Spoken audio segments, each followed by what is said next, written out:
Manau, galime pradėti šios dienos seminarą internetu ir šiandien pakalbėsime apie tai, kaip skaityti prekybos grafikus ir kaip naudoti MetaTrader prekybos platformą. Dar leiskite tik tai susitvarkyti su šituo popu ir viskas bus tvarkoj.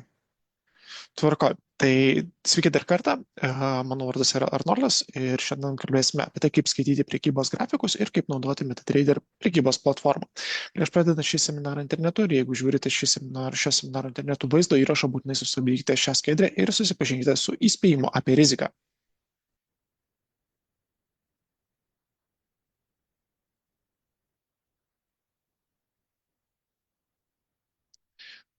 Taigi, trumpai apie Admirals. Admirals yra patikimas ir reguliuojamas finansų centras. Savo klientams teikiame platų finansinių instrumentų pasirinkimą iš daugiau nei 8000 instrumentų. Taip pat kalbame su savo klientais lietuvių kalba ir stengiamės mūsų klientams pateikti daug naudingos informacijos, kad mūsų klientai įgytų prekybos patirties. Taip pat prekyboje teikiame pagristų spredų patirtį ir prekyboje mūsų prekiautojai naudojasi populiariausiamis pasaulyje prekybos platformomis MetaTrader 4 ir MetaTrader 5. Na ir žinoma, Admirals mobilioji aplikacija, kurią galite parsisiųsti, tikrai patogus įrankis jūsų telefone ar planšetėje, kur galite nuolat pasižiūrėti tai, kas vyksta rinkose ir priimti vieną ir kitą sprendimą. Taip pat savo klientams siūlome prekybos galimybės, tai prekiauti CFD instrumentais, kurių turime daugiau negu 4000, tarp jų tokių akcijų CFD kaip Apple, Tesla, Netflix ir kitos kompanijos, valiutų poros, žaliavų CFD, tokių kaip auksas, nafta, maris ir kitos žaliavų CFD ir kitų žaliavų CFD instrumentai, indeksų CFD instrumentai Dow Jones 30, Germany 40, Nasdaq 100 CFD instrumentai ir taip pat galite, kaip mūsų Admirals klientai, naudotis MetaTrader Supreme Edition papildiniu, tai yra papildinys skirtas MetaTraderiui, tai nėra prekybos platforma, bet tikrai labai patogus įrankis palengvinantis prekybą. Teikiame virtualaus serverio paslaugas ir stereo traderis yra skirtas būti labai aktyviem prekiautojam, kuriem reikalingi nestandartiniai, pavadinkime, prekybos platformos nustatymai. Na ir kita dalis mūsų paslaugų apima investavimą ir savo klientams siūlome tiesioginę galimybę investuoti į akcijas ir ETF ir galite rinktis iš daugiau nei 4500 instrumentų iš 15 didžiausių pasaulio biržų. Priimkite pagristus sprendimus, sužinokite, kaip investuoti naudodamiesi daugybę nemokamų mokomųjų išteklių.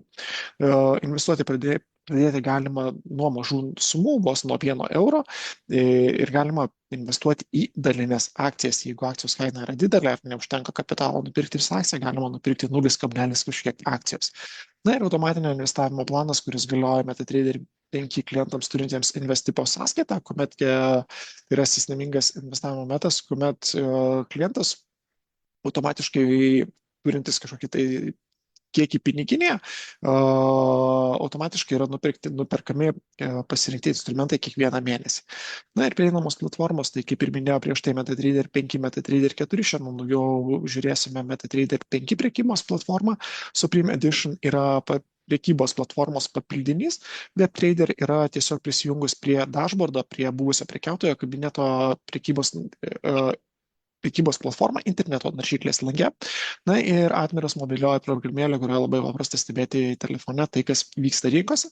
Stereo Trader yra papildinys taip pat skirtas MetaTraderiui, kuris turi labai daug įvairių būdų, kaip padidinti prekybos efektyvumą, virtualus privatus serveris arba VPS, kuris suteikia galimybę prekiauti iš bet kur, iš bet kada ir bet kurioje vietoje. Taip pat mūsų klientai gali naudotis premium analitikos portalų, tai taip pat yra prieinama visiems mūsų klientam dashboard arba buvusiam prekiautojų kabinete ir ten yra pateikiami populiariausi naujienų straipsniai, apklausos, ekonominės naujienos ir palyginimai, būsimi ekonominiai įvykiai, pasidomėjimus trečių atnaujinimai, rinkos apžvalga, vietinės nuomonės, na ir kita naudinga informacija. Taip pat savo klientams teikiame edukacinį turinį, tai padedančiųjų, vidutinio ir pažengusių lygio mokymo priemonės. Turime labai daug straipsnių mūsų interneto puslapyje, taip pat rengiame seminarus internetu, turime Admirals YouTube kanalą, Admirals Lietuva YouTube kanalą, kur galite pasižiūrėti visų mūsų prieš tai vykusių seminarų internetu video įrašus, taip pat dalinamės elektroninėmis knygomis ir organizuojame seminarus gyvai. Tai Admirals programėlėje paprastai galite susiųsti iš Apple Store, Google Play arba Huawei Apple Gallery ir prisijungti su savo realios ar demonstracinės sąskaitos prisijungimo duomenimis ir matyti viską savo telefone. Jeigu esate patenkinti Admirals Lietuvoje teikiamomis paslaugomis, būtume labai dėkingi, jeigu paliktumėte savo atsiliepimą Trustpilot interneto svetainė. Ten galima palikti atsiliepimą tiek anglų, tiek lietuvių kalbomis. Tai tiesiog po šio seminaro internetu atsiųsiu įrašą tiem, kurie dalyvavo ir įdėsiu nuorodą į Trustpilot, jeigu norėtumėt parašyti ir palikti teigiamą atsiliepimą. Trumpai apie mane, esu Arnoldas Stragis, Admirals Europe Ltd. Lietuvos filialo direktorius, turiu daugiau negu 12 metų finansų patirtį finansų sektorėje. Pats prekiavau labai aktyviai ir įvairiomis prekybos strategijomis, tiek valiutomis, tiek CFD instrumentais, taip pat domėjausi akcijomis, rizikos valdymas, turto klasės, na ir esu tas toks techninės analizės šalininkas, apie ką šiandien daugiau ir pakalbėsime, kalbėdami apie MetaTraderį. Ir šiandien pasižiūrėsime grafikų tipus, tai žvakės linijos, pabandysime atlikti vieną kitą analizę, pasižiūrėsime pačią MetaTraderį, kaip jį atsisiųsti ir kaip įsidėkti, bet čia labai trumpai, kuo skiriasi, pasitengsiu paaiškinti, kuo skiriasi grafikai, kodėl vieni yra labiau tinkami analizai ir kodėl kiti turi tam tikrų trūkumų ir privalumų. Na ir demonstracinę sąskaitą ir pasižiūrėsime piešimo priemonės, laiko intervalus ir kaip galima būtų pritaikyti platformą savo poreikiams. Tvarka, tai prisijungiam prie MetaTraderio, bus turbūt daug paprasčiau pasižiūrėti. Tai pirmiausia, galbūt, leiskite stėti įspėjimą apie riziką, kuris yra privalomas. Prisijungus prie savo prekiautojo kabineto, prie admiralmarkets.com/lt interneto puslapio, galima patekti į savo dashboardą ir tai yra buvęs prekiautojo kabinetas, kurį galite valdyti savo turimas sąskaitas, tiek demonstracinės, tiek realias. Galite atidaryti, uždaryti sąskaitas, visų pinigų pervedimai į realią sąskaitą taip pat vyksta prekiautojo kabinete. Na ir demonstracinę sąskaitą taip pat galima atsidaryti prekiautojo kabinete. Prieš šį seminarą internetu aš atsidariau naują demonstracinę sąskaitą, tačiau kad viską turėtume viename įraše, pavadinkim taip, tai kartu dabar greitai atsidarysim naują demonstracinę sąskaitą. Šiandien kalbėsim apie prekybą, tai prekybai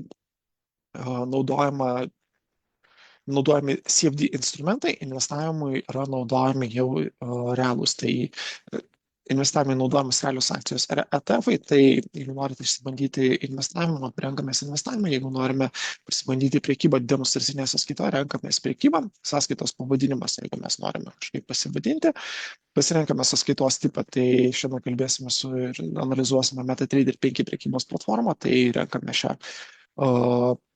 šį sąskaitos tipą, parodo informaciją, kokie šitos sąskaitos privalumai ir rašome sumą, kokią mes norime turėti demonstracinėje sąskaitoje. Visuomet rekomenduojame turėti panašią sumą demonstracinėje sąskaitoje, kokią planuojate prekiauti realioje sąskaitoje, kad būtų maždaug panaši suma ir būtų galima valdyti riziką, priimti tinkamus rizikos valdymo sprendimus, na ir skaičiuoti pozicijos dydį.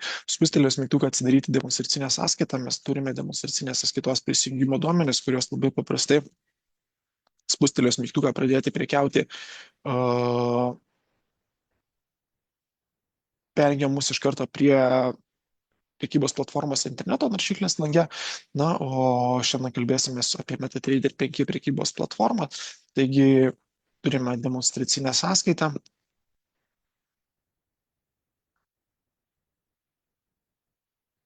Jeigu pamiršome slaptažodžius arba dar reikia pasižiūrėti dar kartą, tai yra sąskaitos numeris.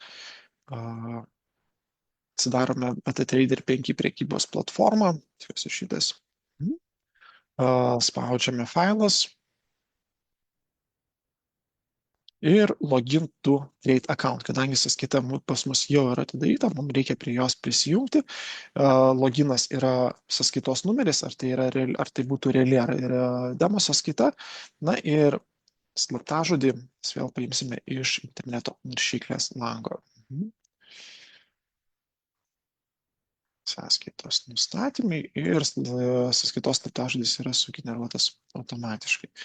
Irgi įklijuojame į slaptažodžio arba password laukelį, spaudžiame OK ir prisijungiame prie MetaTraderio. Tai yra prekybos platforma, kurioje mes prekiaujame, kurią galime naudotis analizai ir kur būtent visa ta prekyba vyksta. Tai vyksta prekybos platformoje ir MetaTraderis, kaip ir minėjau, pristatymo metu yra populiariausia prekybos platforma pasaulyje tarp naujų pridedančiųjų ir pažengusių prekiautojų ir turi tikrai daug įvairių nustatymų, daug privalumų, tai tikrai labai populiari prekybos platforma. Suteikia daug galimybių analizai, ypatingai techniniai analizai, na, o mobili aplikacija, jinai daugiau tokia būtų tinkamesnė, turbūt priežiūrai to, kas dabar vyksta. Tai jeigu mes pasižiūrėsime, ką mes matome, turbūt standartinis, atsidarykime naują grafiką, kad būtų standartinis vaizdas.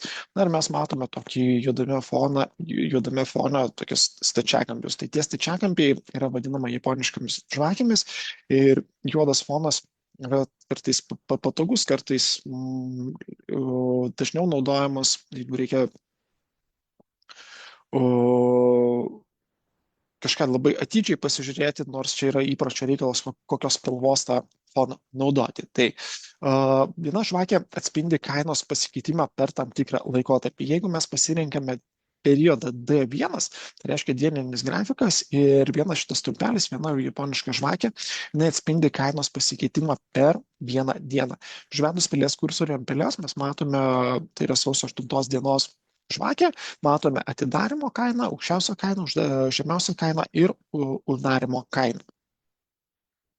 Jeigu pasirinksime kitą periodą savaitinį, W1 arba weekly, reiškia, kad viena žvakė atspindi kainos pasikeitimą per vieną savaitę. Jeigu mažinsim periodus H1, tai reiškia kainos pasikeitimą per 1 valandą.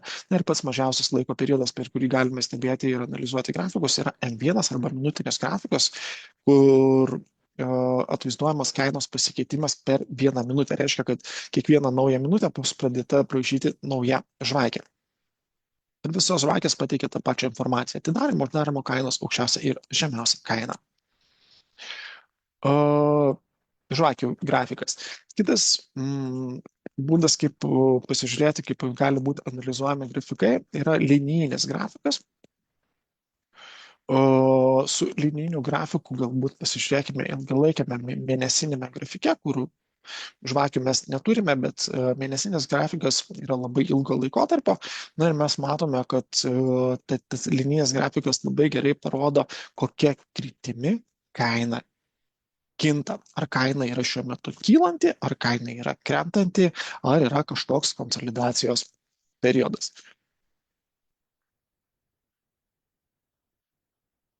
Tai šitas grafikas tikrai labai yra patogus, kada norime nustatyti trendo linijas ir pasižiūrėti, kokioje vietoje mes dabar esame.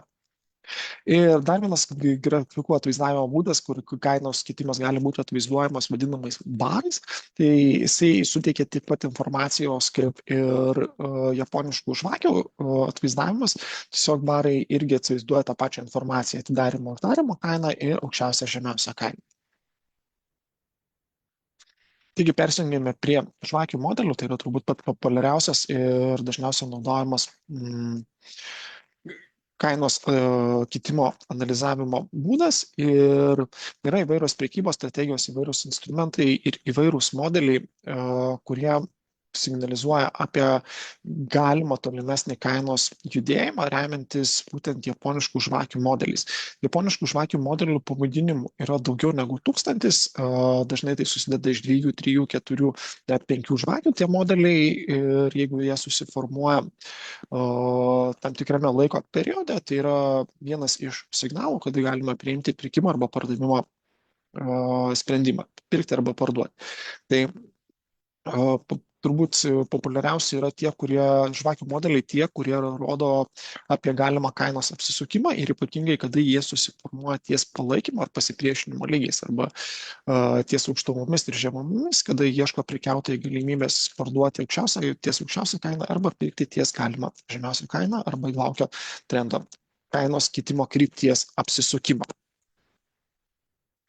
Jeigu pasižiūrėjus į grafiką, mes vis dar matome tą patį juodą foną, tai kaip jį pritaikyti savo priekybai, tai tiesiog spustelius dešinį pelės klavišą grafike, pasirinkus properties, mes galime pasikeisti spalvas, taip kaip mums yra patogu. Juodas fonas su žaliomis žvakėmis arba, tarkim, spalvų schema kaip juodas ir baltas. Tai tiesiog spustelius mygtuką, OK, mes matome tiesiog jau baltame fone žvakes ir taip pat galime užsidėti, nusiimti tinklelį. Tinklelis gali būti naudojamas tikslumui, tarkim, jeigu kažkokia reikia pasibrėžti liniją ir kartais jisai galbūt trukdo analizuoti ir jį galima tiesiog nuimti. Apačioje yra vienas iš indikatorių, tai yra prekybos apimtys, jeigu mes jas nusimsime, irgi turėsime švaresnį grafiką. Tai yra euro-dolerio dieninis grafikas, galbūt mes persijungime į mėnesinį, šiek tiek ilgesnį grafiką, kad matytume platesnį vaizdą nuo 2019 metų. Ir kaip mėnesiniam grafike viena žvakė atvaizduoja kainos pasikeitimą per vieną mėnesį.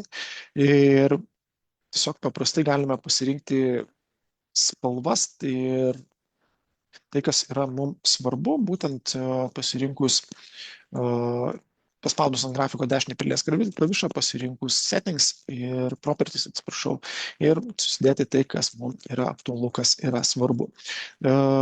Taip pat grafike yra naudinga matyti ne tik bit kainą, tai yra pardavimo kaina, kuri yra prašomas grafikas, bet ir įsijungti ask arba pirkimo kainos atvaizdavimą. Tai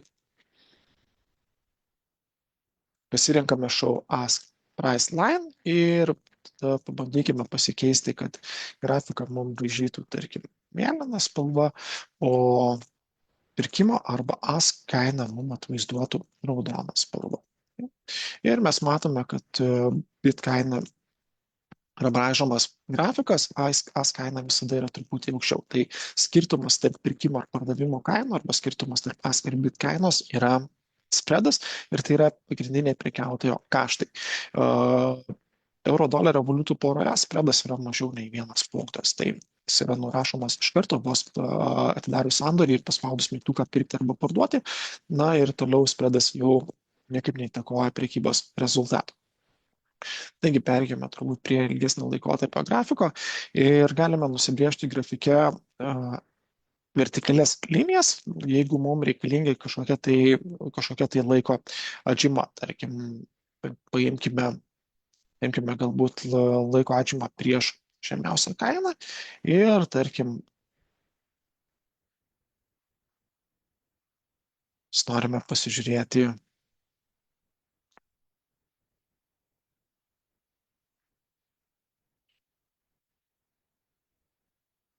kaip kaina keitėsi nuo 2026 metų sausio 1 dienos. Na, tai kadangi labai yra ilgo laikotarpio grafikas, tai tas vienas mėnuo praėjęs, mes turime vasario 1 dienos žvakę, dar tas mėnuo nėra susiformavęs. Tai yra vertikalios linijos, kurios apačioje atvaizduoja ir datą. Horizontalios linijos padeda identifikuoti aukščiausius ir žemiausius kainos taškus. Istoriškai, jeigu mes žiūrime nuo 20 metų, kaina nebuvo pakilusi aukščiau 1, žiūrėkime ties viršutinių spyglių 1,23385, tai mes matome, kad 1, 2, 3, 4 žvakės sustojo ties kaina 1,22. Tai buvo aukščiausia per 5 metus pakilusi kaina ir mes tada galime surasti ir žemiausią kainą arba nubrėžti palaikymo lygį, kuris yra 0,97. Mes matome per dvi žvakes ir trečios žvakės šešėlį. Na ir galime pasižiūrėti Taip pat horizontali linija, analizuojant grafikus, dar vieną palaikymą ar pasipriešinimo lygį ir galime pagal istorinius duomenis šiek tiek galbūt čia pasižiūrėjus šiek tiek žemiau, galime surasti ir čia kažkokį tai palaikymo lygį. Tai taip yra analizuojama braižant palaikymą pasipriešinimo horizontalius lygius, vertikalinės linijos mums padeda suprasti, kuriame mes esame laiko periode dabar. Na ir galime taip pat nusibriežti trendo linijas, kad suprasti, ar kaina šiuo metu yra kylanti, ar kaina yra krentanti ir kur mes esame. Tai tiesiog mes matome, kad kaina iki 2020 metų krito, tuomet apsisuko. Mes analizuojame šitą atkarpą grafiko. Kaina apsisuko, pakilo, kažkurį laiką keitėsi diapazone apribotame palaikymo ar pasipriešinimo lygių, reiškia, nebuvo aiškios kainos kritimo krypties. Nusibrėžus kelią liniją, galime pasižiūrėti nuo 2021 metų maždaug vidurio turėjome užsitęsusi kainos kritimą. Kaina atšoko ir vėl kurį laiką keitėsi tokiame diapazone, apribotame palaikymo pasipriešinimo lygių. Lygis buvo pramuštas, bet po kurio laiko kaina sugrįžo atgal ir kaina pratęsė kilimą. Šiandien dienai, jeigu pasižiūrėsime, panašu, kad mes turime tokį kilimą ilgalaikėje perspektyvoje, tačiau labai svarbu įvertinti ir artimiausius palaikymo pasipriešinimo lygius, kur jie yra, ar jie bus testuojami, ar jie bus pramušami. Tai vėlgi parodys laikas, tai reikėtų žiūrėti į kainos reakciją, kada jinai pasieks tą lygį.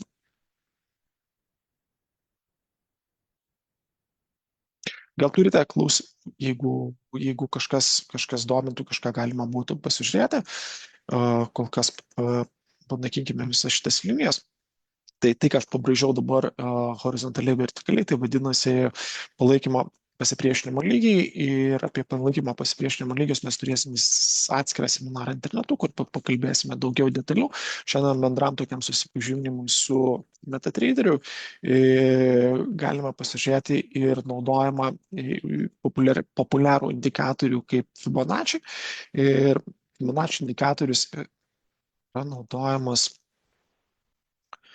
indicators, norint sužinoti, iki kiek kaina sugrįš, iki kiek jinai pasikoreguos po paskutinio stipraus kilimo arba kritimo. Tai tiesiog, jeigu mes turime kažkokį tai kainos kritimą ir norime sužinoti, kur galėtų būti artimiausi palaikymo pasipriešinimo lygiai, šiuo atveju imame šitą periodą, kada kaina krito žemyn. Aš šiek tiek pakeisiu spalvas, kad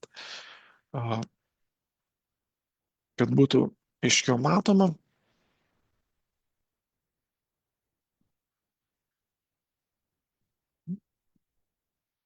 Keiskime mes į mėlyną spalvą, šiek tiek storesnę.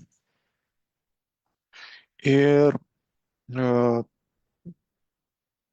grafike galime pasižiūrėti, aš gal patrauksiu šiek tiek save į šoną. Grafike galime pasižiūrėti, kad nuo paskutinio kainos kritimo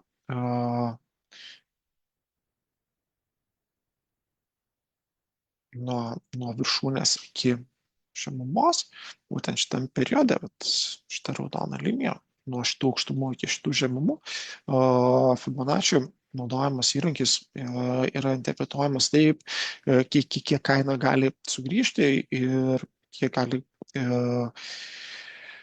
daug prekiautojų naudoja šitą indikatorių, norėdami sužinoti, kiek kaina sugrįž ir kiek jinai gali judėti toliau. Tai irgi naudojamas kaip palaikymo pasipriešinimo indikatorius ir galima juo taip pat naudotis, ir tai mums tikrai parodo galimus palaikymo pasipriešinimo lygius. Tai tiek trumpai apie analizę ir tiek trumpai apie palaikymo pasipriešinimo lygius.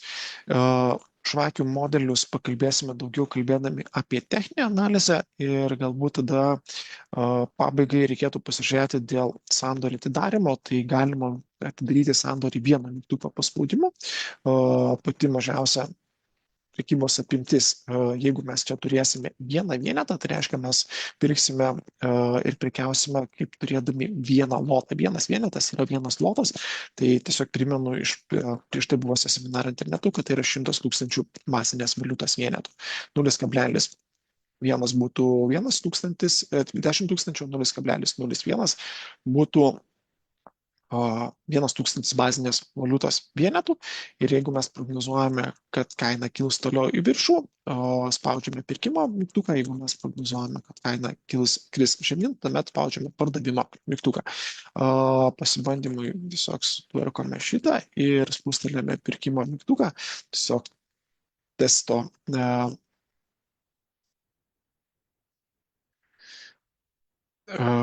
supratimui, kaip veikia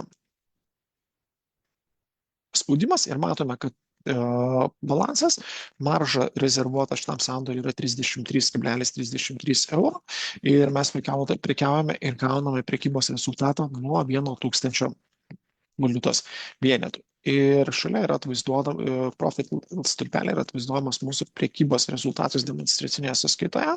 Ir tai yra arba pelnas, arba nuostolis, raudonas su minusu reiškia nuostolį, mėlynas tai reiškia pliusą. Jeigu mes atidarėme sandorį, mes jį galime uždaryti vieno mygtuko paspaudimu, tiesiog spaudžiant close, reiškia, kad mes prekiaujame rinkos kainą, ta kaina, kuri dabar yra rinkoje, mes perkame ir parduodame rinkos kainą. Jeigu mes norime turėti šiek tiek ramybės ir valdyti rizikas, visuomet atidarius sandorį, nereikėtų sėdėti prie kompiuterio, svarbu yra nustatyti stop loss parametrą. Stop loss parametras gali būti nustatomas tiesiog užvedus pelės kursorio ant žalios punktyrinės linijos, kuri atvaizduoja sandorio atidarimo vietą, sandorio atidarimo kainą, mes tiesiog užvedę pelės kursorių paspaudę tempiame žemyn ir kairėje pusėje mes matome, kaip keičiasi stop loss parametrai. Tai yra 10 punktų, 10 points reiškia 1 punktą, nes kotiruojami 5 skaičiai po kablelio, o punktas yra 4 skaičius po kablelio. Tai minus 10 sudarytų 8 euro centus. Tai būtų 1 punktas, tai 20 būtų 2 punktai ir 30, tarkim, 80. Nu, bet padarykime taip, 100 points, tai reiškia būtų 10 punktų. Kainai nukritus 10 punktų, jeigu nepasitvirtina mūsų prognozė, tuomet stop lossas suveiks ir sandoris bus uždarytas su 84 euro centų nuostoliu demonstracinėje sąskaitoje. Tai mes nustatome stop loss parametrą ir žinome, kiek mes galime, taip, darykime 10. Žinome, kiek, jeigu kaina apsisuks ir judės priešingai negu prognozuota linkme, žinome, koks gali būti šio sandorio nuostolis. Persijungus turbūt į 5 minučių grafiką, kad būtų šiek tiek patogiau. Užvedus pelės kursorį ant tos pačios žalios punktyrinės linijos, paspaudus į kairį pelės mygtuką tempiant į viršų, mes matome take profit parametrą ir jeigu turime tuos pačius 100 points arba 10 punktų, tuomet kainai pasiekus šį lygį, sandoris uždarys automatiškai ir iš to sandorio bus uždirbta 84 demo centą. Rekomenduojamas santykis tarp take profito ir stop loss yra bent 1:2, 1:3, taigi mes stop lossą statome ties 10 punktų, tai take profitas turėtų būti turbūt apie 30 punktų, bet tai priklauso nuo prekybos strategijos, nuo rizikos valdymo ir vienas iš variantų yra turėti 1:3 pelno ir nuostolio santykį. Tai reiškia, mes atlikome analizę, priėmėme kažkokį tai sprendimą, pirkti arba parduoti, tai demonstracinėje sąskaitoje tiesiog susipažinimą atidarėme sandorį, nustatome stop loss ir take profit parametrus ir laukiame, kol rinkos kaina pasieks mūsų vieną iš nustatytų kainų ir žinome, koks bus rezultatas, kad jeigu tai bus pelningas sandoris ir žinom, koks bus rezultatas, jeigu tai bus nuostolingas sandoris. Bet kuriuo atveju, kaip ir minėjau, sandorį visada galima uždaryti rankiniu būdu ir uždarius sandorį rankiniu būdu, spusteliu šitą mygtuką, automatiškai balansas pasikeičia ir prekybos rezultatas, jeigu tai yra pliusas, prie balanso prisideda, jeigu tai yra nuostolingas sandoris, tuomet balansas sumažėja.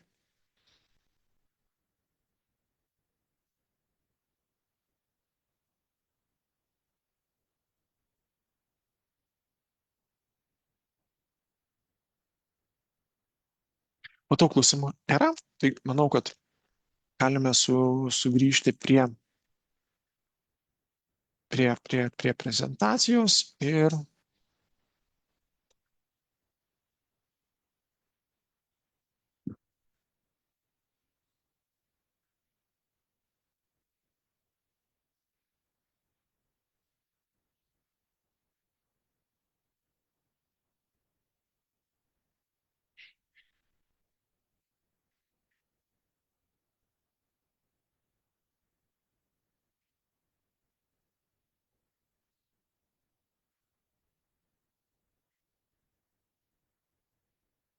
ja, šiek tiek susitvarkyti tarp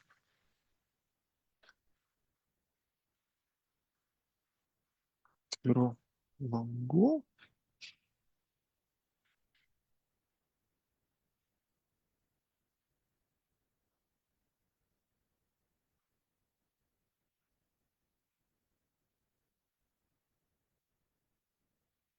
Taigi, apžvelgėm grafikų tipus, MetaTraderį pasižiūrėjom, grafikų tipai pasiaiškinom, demonstracinę sąskaitą atsijungiam, prisijungiam, atlikom pirmą analizę realiu laiku, pešimo priemonės pasibraižėm ir pasižiūrėjom, kaip keičiasi spalvos.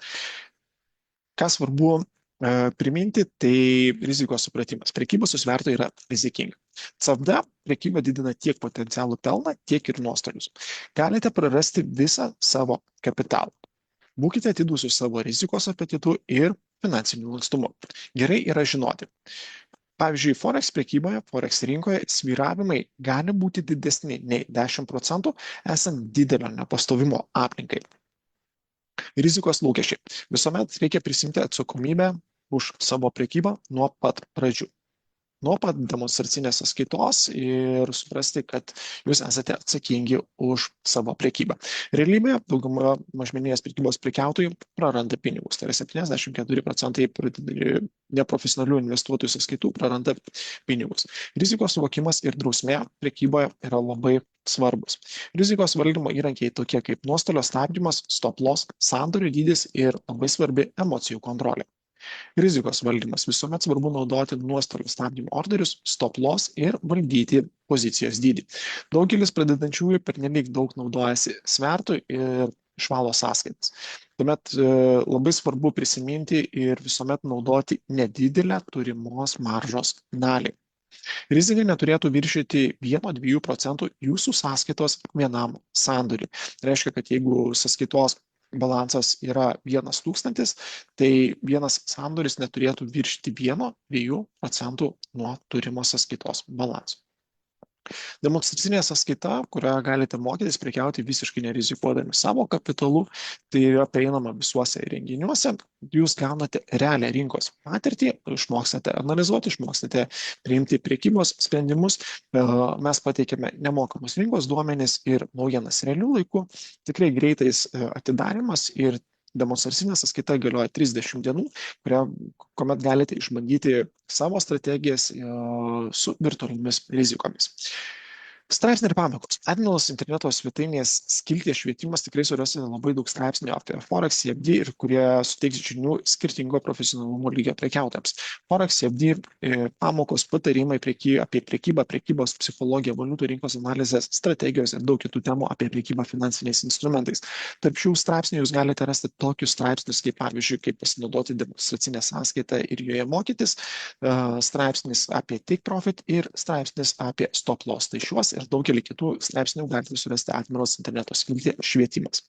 Taip pat norėčiau pakviesti jūsų dalyvauti ir sekančiame mūsų seminare internetu. Mes pakalbėsime apie techninę analizę, plačiau šiandien apie užsimintus palaikymo pasipriešinimo lygius ir trendus, kaip juos atpažinti, kaip juos pasibraižyti grafike ir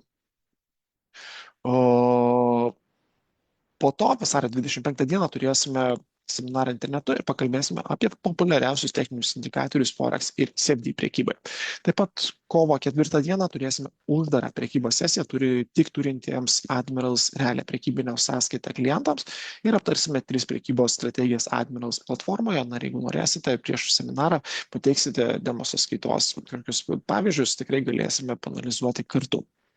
Tai jeigu turite klausimų, visuomet galite susisiekti su mumis Lietuvoje telefonu, elektroniniu paštu. Mūsų biuras yra Vilniuje, taip pat socialiniuose tinkluose YouTube Admirals Lietuva, Facebook'e Admirals Lietuvoje, Admirals, atsiprašau, Instagram'e admirals.lt ir turime Discord kanalą, kuris yra neseniai sukurtas, tai mums labai daug. Ačiū visiems, kurie buvo prisijungę ir gerą vakarą.